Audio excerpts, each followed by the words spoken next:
Assalamualaikum warahmatullahi wabarakatuh. Hai teman-teman, jumpa lagi dengan saya, Zahra Tani Jamaluddin dengan NIM PO 71320322110. Nah, kali ini saya akan menjelaskan tentang anatomi fisiologi sistem pernapasan.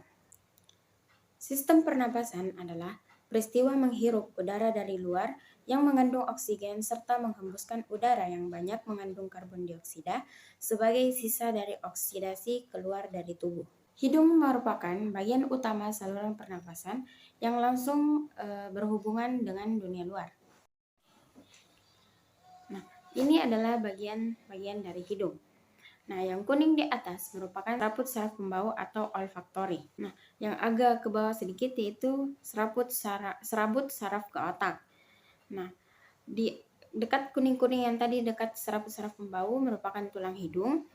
Yang di bawah serabut saraf pembau merupakan silia saraf pembau. Dan yang di tengah-tengah sini itu merupakan lendir. Yang kedua adalah faring. Faring adalah saluran yang memiliki panjang 12-14 cm dan memanjang dari dasar tengkorak hingga vertebra cervicalis ke-6, berada di belakang hidung, mulut, dan laring, serta lebih lebar di bagian atasnya. Faring dibagi menjadi 3 bagian, yaitu nasofaring, eofaring, larinofaring. Nah, dari gambar ini, nasofaring itu yang bagian atas sedikit yang pas di belakang telinga. Nasofaring merupakan bagian nasal faring di belakang hidung dan di atas palatium moleh. Bagian orofaring dimulai dari yang biru mudah digambar sampai ke hampir mendekati warna hijau.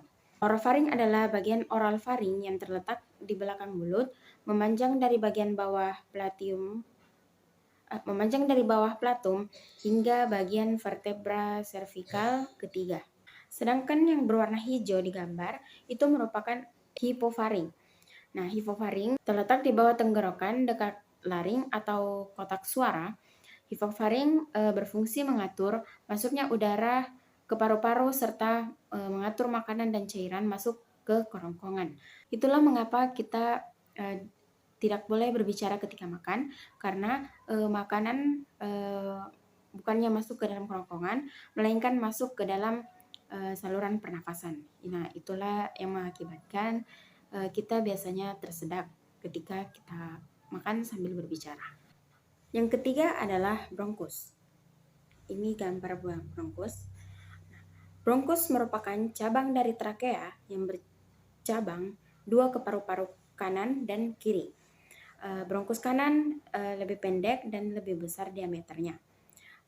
Bronkus kiri lebih horizontal, lebih panjang dan lebih sempit. Bronkus terbagi menjadi bronkus lobaris kanan atau 3 lobus dan bronkus lobaris kiri atau 2 bronkus. Nah, bronkus lobaris kanan terbagi menjadi 10 bronkus segmental dan bronkus lobaris kiri terbagi menjadi 9 bronkus segmental.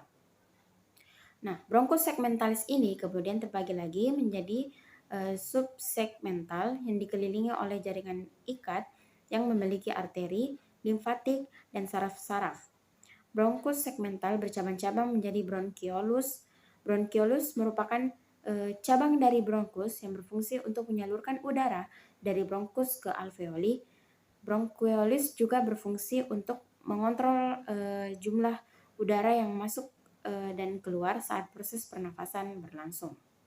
Nah, yang keempat ialah bronchiolus. Seperti yang sudah saya jelaskan sebelumnya, bronchiolus merupakan cabang dari bronkus yang salah satu cabang batang tenggorokan yang terletak setelah tenggorokan atau trakea sebelum paru-paru. Nah, bronchiolus berfungsi untuk menyalurkan udara dari bronkus ke alveoli. Selanjutnya adalah alveoli. Nah, alveoli merupakan tempat terjadinya proses difusi yang terdiri dari alveoli Dutch, alveoli Sachs, dan alveoli. Jumlah alveoli diperkirakan mencapai 200 sampai dengan 600 juta atau setara luas 40 sampai 80 meter persegi.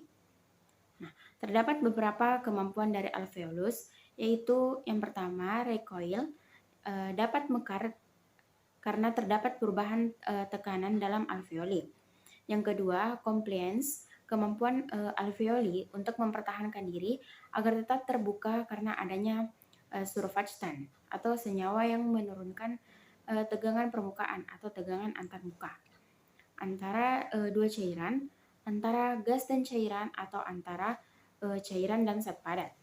Nah, adapun gangguan-gangguan yang biasa terdapat pada sistem pernafasan, yang pertama ialah asma, kemudian pneumonia, influenza, TBC, bronkitis, dan infeksi saluran pernafasan akut. Nah, mungkin sekian yang dapat saya jelaskan mengenai anatomi fisiologi sistem pernapasan. Kurang dan lebihnya mohon dimaafkan. Wassalamualaikum warahmatullahi wabarakatuh. Sampai jumpa di video berikutnya.